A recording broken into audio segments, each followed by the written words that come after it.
The whispers in Hemlock Hollow. I should have turned back when I found the first cairn.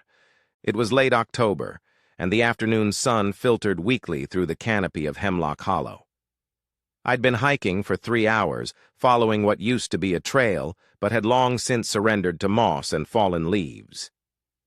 The cairn, a stack of smooth river stones, perfectly balanced, sat in the middle of the path like a warning I was too stubborn to heed. I stepped around it and kept walking. The forest grew darker as I pushed deeper.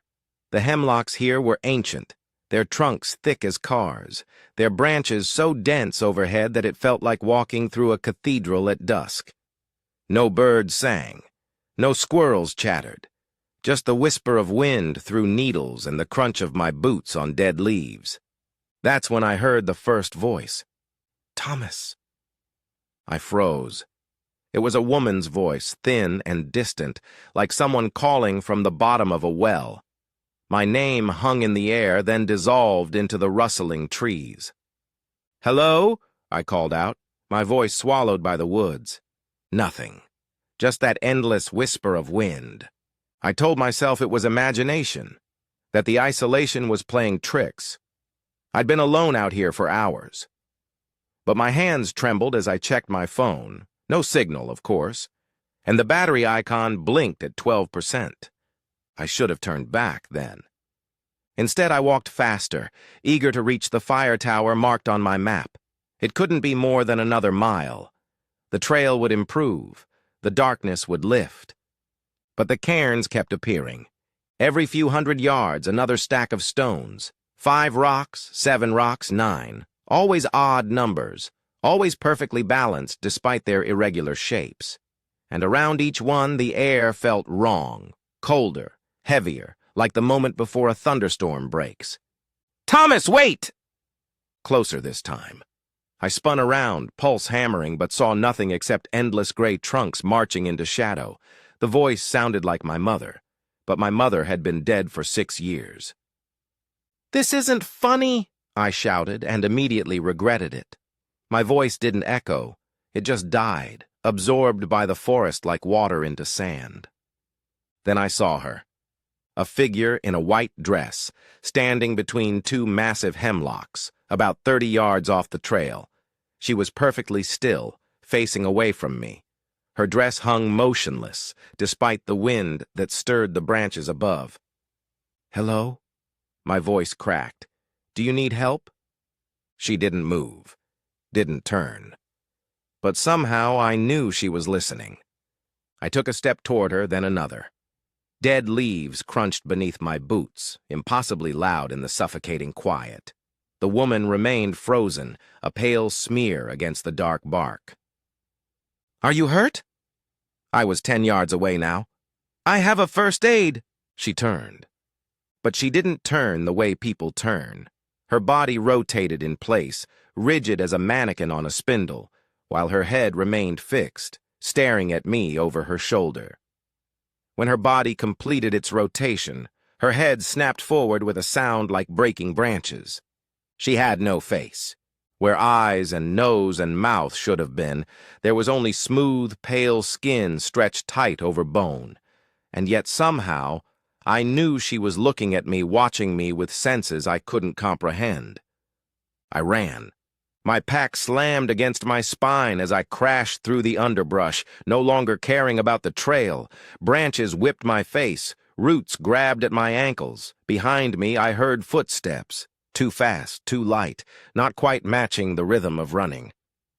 "Thomas, why did you leave me?" The voice was all around me now, coming from every direction, echoing from the trees themselves. My mother's voice, wounded and accusing. But beneath it, I heard others' dozens of voices, layered and whispering, speaking words I couldn't quite make out. I burst into a clearing and stumbled to a halt.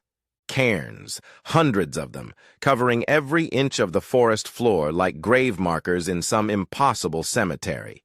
And standing among them, perfectly still, were figures in white men, women, children, all facing inward toward the center of the clearing, where a single massive cairn rose 8 feet high. None of them had faces. "Stay with us," the voices whispered.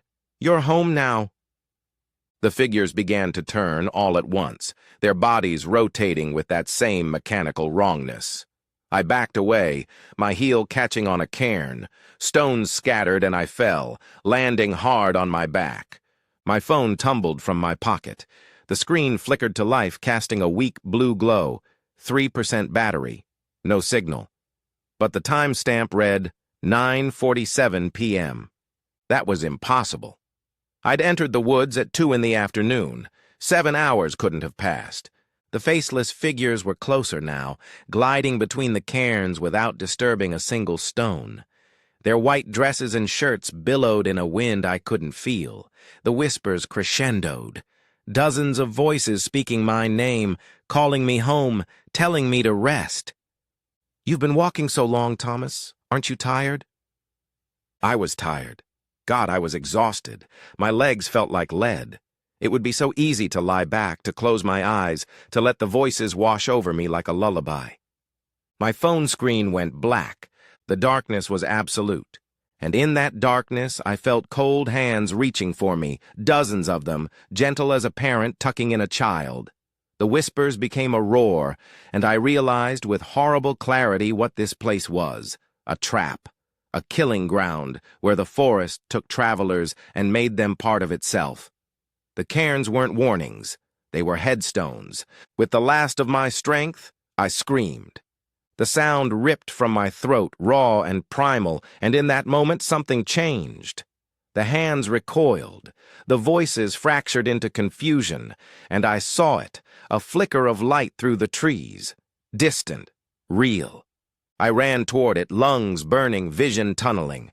The faceless figures shrieked behind me, their voices no longer my mother's, no longer human, just rage and hunger and ancient, endless emptiness. The light grew brighter. A road. Headlights. I crashed through the last line of trees and fell onto pavement, rolling across the yellow line as tires squealed. A truck swerved, missing me by inches, and screeched to a halt. "Jesus Christ!" The driver leaped out. "Are you okay? What the hell?" I looked back at the tree line. The forest was silent and still. No figures, no whispers. Just dark trees swaying in ordinary wind. "Please," I gasped, "just get me out of here." He helped me into the truck, asking questions I couldn't answer. As we drove away, I watched the woods recede in the side mirror. And just before we rounded the bend, I saw them, lined up among the trees, dozens of faceless figures in white, standing perfectly still. Watching me leave, and that was 3 months ago. I haven't been back to those woods. But sometimes, late at night, I still hear the whispers. They know my name. They remember me. And they're waiting for me to come home.